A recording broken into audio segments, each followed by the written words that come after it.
Hi all, my name is Shubham Kumar and this is continuation of Microsoft Azure training part 15. Okay, so in this video we will discuss about the Azure storage services, different type of storage services available into the Microsoft Azure portal. Okay, so now have a look on the same. What are the storage services?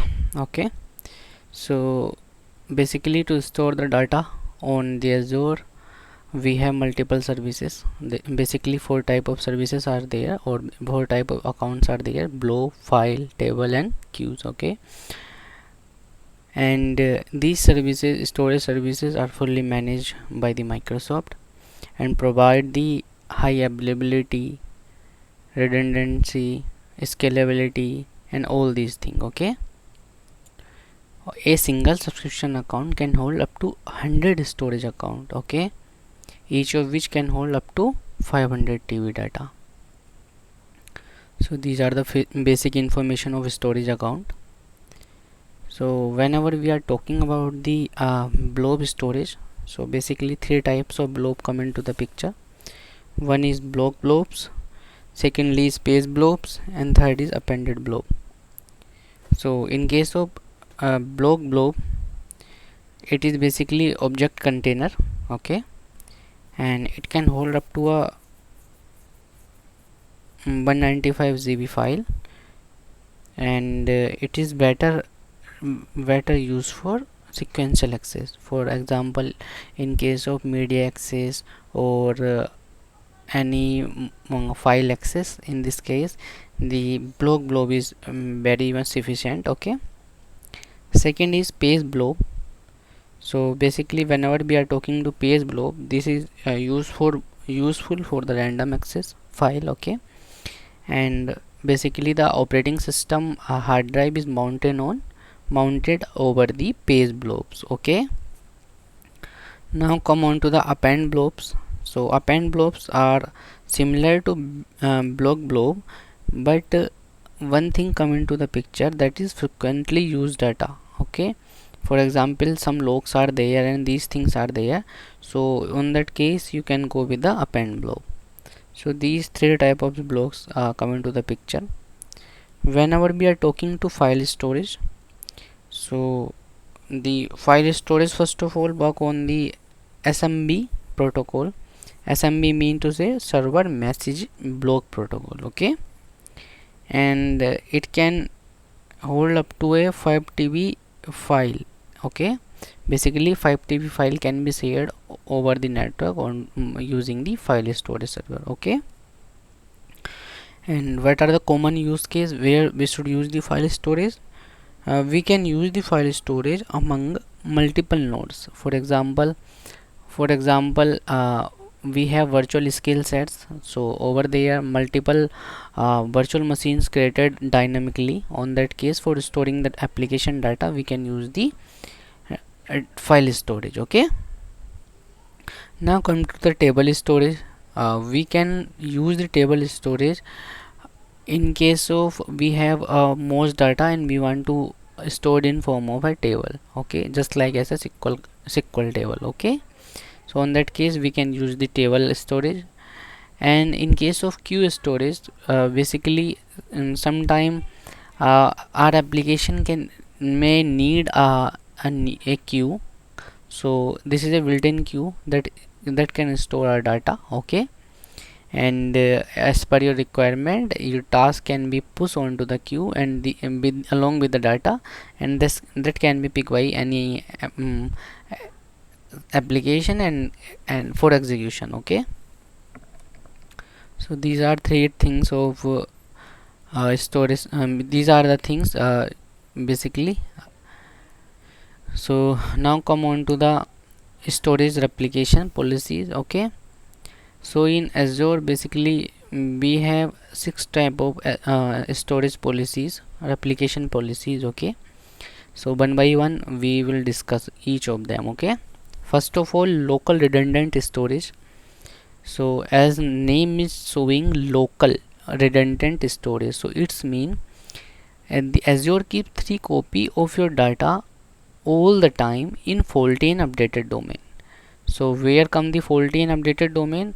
uh, Whenever we talking about the faulty domain, so it's come on to the different racks. So your data copy created on different rack and along with the updated domain. Okay, if I come on to the another picture, you can see that these are the DCs in availability zone 1, one DC, availability zone 2 another DC, and availability zone another 3 another DC. Basically DC is data center and this come along into the region 1.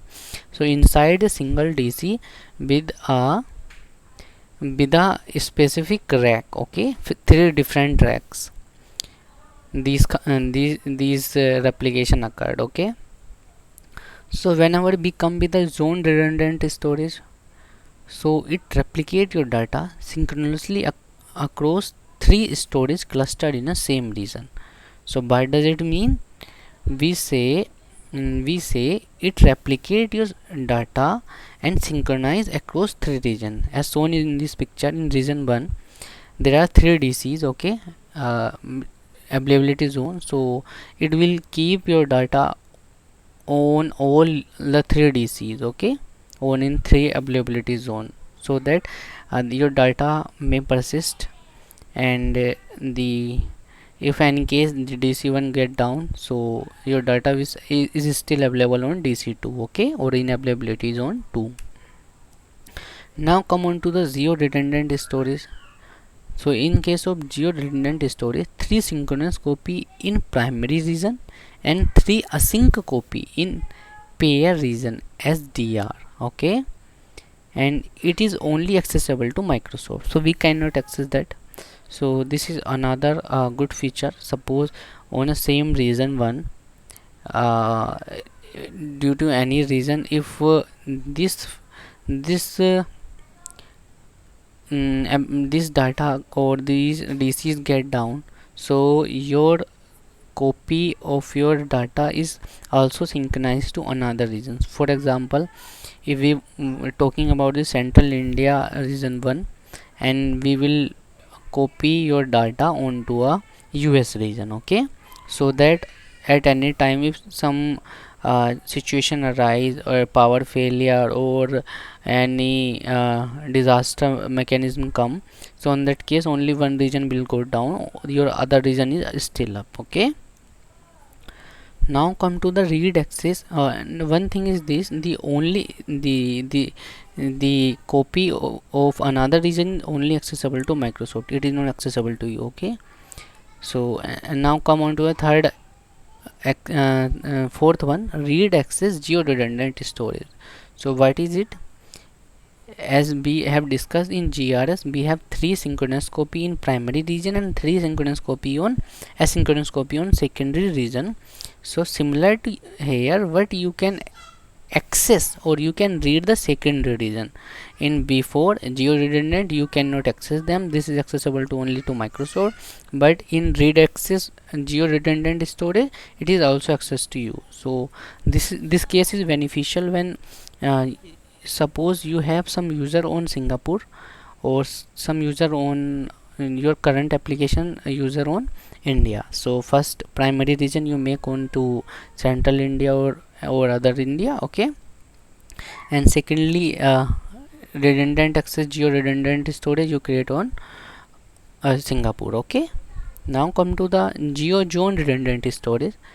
So what does it did? It replicate your data across 3 Azure availability zone in primary region. Okay, then replicate data on secondary region. So what does it mean? So now come into the picture.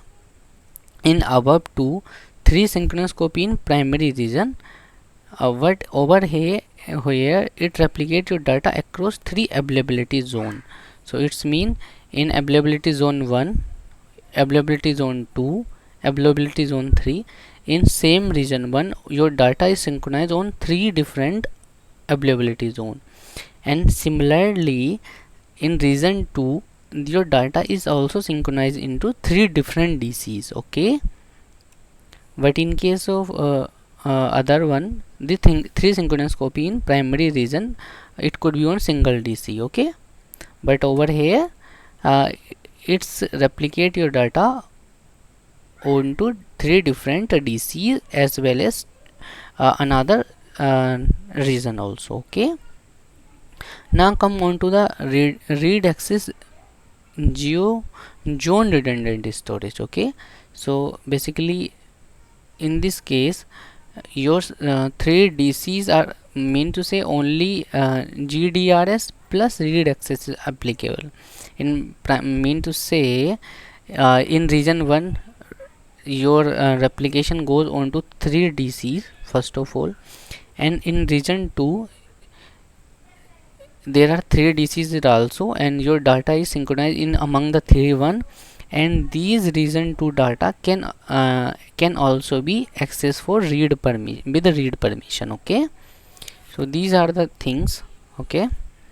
Now come on to the lab basically, okay. I think you I hope that you understood it. So now come on to the Azure portal and click on storage account. So right now we don't have any account, so create first. First of all, create a resource group, okay. I have already a resource group, so I'm just choosing it. Now come on to the storage account name. The account name must be unique, okay. If I say Shubham, it is already taken, okay. And I say Madhu, already taken, okay. So I'm just entering my email ID.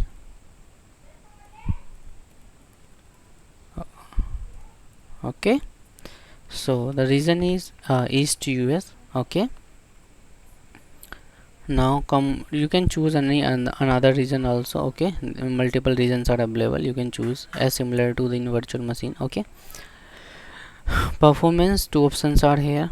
Recommended for scenario that require low latencies, standard case for most scenario, okay. So basically latencies issue can arise over here, so you can go either the primary or the standard one as per your requirement, okay.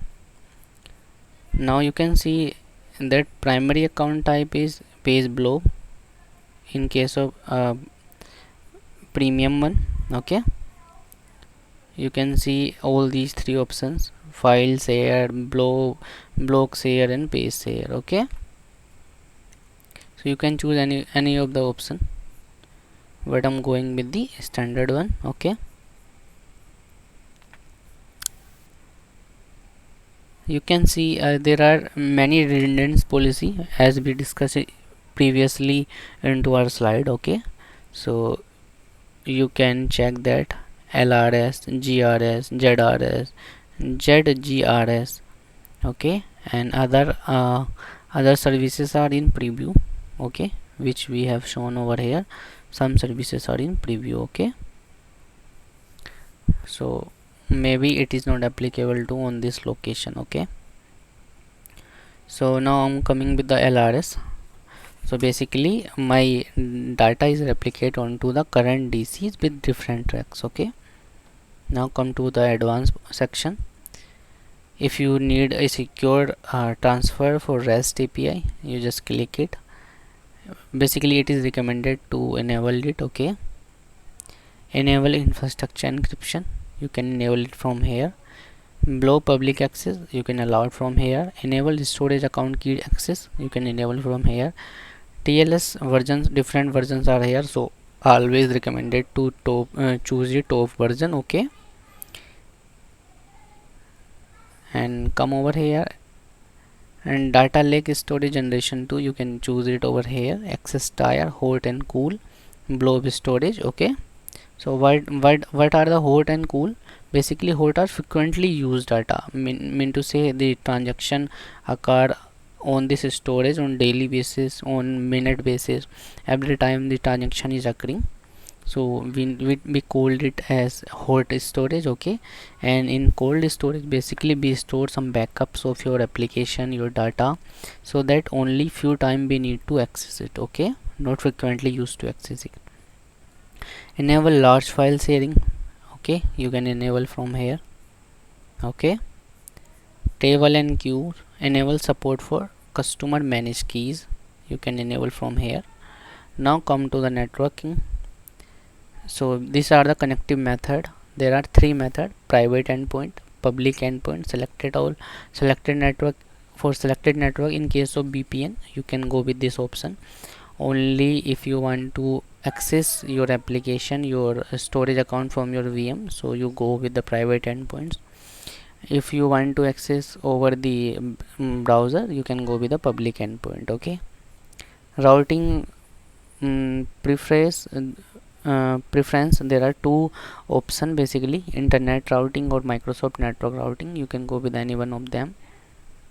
Recommended be the Microsoft one. Now come to the data protection. So you can see enable point in time restore for container. Suppose you delete your data, some data, so you can restore it. If you enable this option, you can use and see that use point in time restore to restore one or more container to an earlier state. Okay, if point in time restore is enabled, then version changes, feed and blob soft delete must also be enabled. These things are also here. So you can see enable soft delete for blob. So what does it mean by soft delete? Actually, whenever you delete some data, or so it will not directly delete it, it marked it as a delete up to the 7 days, and you can restore the data accordingly. Okay, enable soft delete for container, also enable soft delete for file sharing also. Okay, these are the days up to which it is stored. So these option for tracing purpose. Enable version for blobs, enable blob changes feed. Okay, so basically logging purpose, tracing purpose, these things come on over here. Now come on to the tag section. Okay, you can add your tags over here, and now come on to the review and create. Okay, just create it. So over here what we did, we have created a storage account. Okay, until now we don't create the file storage or blob storage. Basically what we did, we create, first of all, to use these services we create a storage account, and inside the storage account we have these options. Okay, from where we can create the file storage, blob storage, container storage, and all these options. Okay, so it will take some time. Okay, now it is completed. Okay, so now come on to the go to resource section. This is my storage account. Okay, I have given this name over there. These are the primary information. Okay, security are enabled, all network is accessible. Okay, file server is disabled, queues service are enabled, table service are enabled. You can enable it or disable it from here also. Blob are enabled, blob soft delete up to 7 days, container soft delete up to 7 days. Which options, which thing we have chooses at the time of storage account creation, these options come over here. You can modify it from here also. Okay, these are the monitoring to check your the performance and total intake or outtake. Okay, how much data is uploaded or downloaded, these things you can check it from here. You can delete your data from here also, and your storage account from here also. You can move it from one to another subscription. Okay, capabilities, recommendation, tutorial, and developer tools, these are the things. Okay, activity log, basically when it is start, event based options are come over here. All event based log come over here. Okay, text, if you provided diagnosis and solve problem. Okay, the recommendation by the Microsoft with the troubleshoot option. IAM basically provide access to a specific user or specific role to this storage account which can manage it. Okay, data migration. Okay, and when we say the data migration, it is saying me different option for suppose example, for example, Azure Blob storage account and Azure files. If I choose a storage account, transfer scenario, move access, move account to new subscription, move account to new resource group, you can do it over here. Okay, you can migrate your data from one location to another location and all these things. Now come on to the event section. These are the event which are here. Okay, you can create an event basically whenever a new image is uploaded, whenever a blob is updated, some similar many event you can create it, and this event is triggered automatically, and you can basically subscribe them. So when it does it in need, actually these are needed at the time of serverless computing, or we can say the Azure function case. These events are basically used. Okay, storage explorer, basically all these explorer will come how much data or how much table are created, only the viewer of these. Okay, container. Okay, so you can see the default log container is over here. You can create any another container. Suppose I'm creating my container with name of hold all data, and you must to supply the name into small. Okay, and then hold, or you can say private container, my container. Okay, the access level, the private one, no anonymous access, blob anonymous read access for blob only, container anonymous read access for container and blobs. Okay, I'm doing this access right now and creating a blob. Okay, so you can see my container is created. I can perform any operation on this. I can upload any data if I choose upload one, so I can upload any data over here. Okay, suppose this file I want to upload, it will uploaded over here on my container. Okay, so this is showing that 31.39 MB. Okay, it's too large. Okay, just leave it. I will choose another one. Okay, a small file, actually it will take too much time.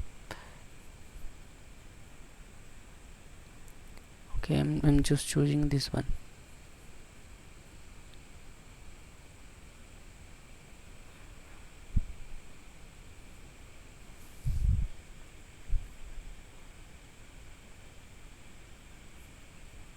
So it will upload it over here, or with your application, basically C# application, you can do it manually. You can basically you can configure your account with that. Okay, so it is showing me that the data goes on hot 1. Okay, blob type is blob, and the file size is this one, and the release state is available. Okay, so these are my container. If I come on to the file settings, so actually at the time of that we have disabled it, so you can enable it and you can use this one as a file sharing. For example, in my current VNet or virtual scale set system, where a multiple machines or scale out system, basically whenever we multiple machines are created as per the requirement or as per any scenario, so to share the data or to hold the data on that, we can use this file sharing. Okay, queues and tables also available, networking is also available. You can check what is the public IP and all these things, you can check it. Private endpoint, firewall options, and custom domain, you can pass it over here. Actually if you have a domain name, you can connect it with that also. Azure CDN. Okay, or access keys, these are the access keys, you can show them. Okay, if I show them anyone can connect it from here, so right now I'm not showing it. Okay, shared access and signature, and encryption and geo replication. You can see my replication, so on the same location it is actually replicating currently. If I choose any other replication, so it will show a pictorial diagram over here also. In data protection, which we have given over there, that enable soft delete for blob after 7 days, and these things are come over here. You can also change, you can just come and explore. These options are pretty good, okay. Or you can come over here in storage account, and from here you can also select these things, okay. These options are also available over here, okay. So I think we are on the stage to wrap up this video, okay. So please like it and don't forget to subscribe. Thank you and bye bye. Have a nice day.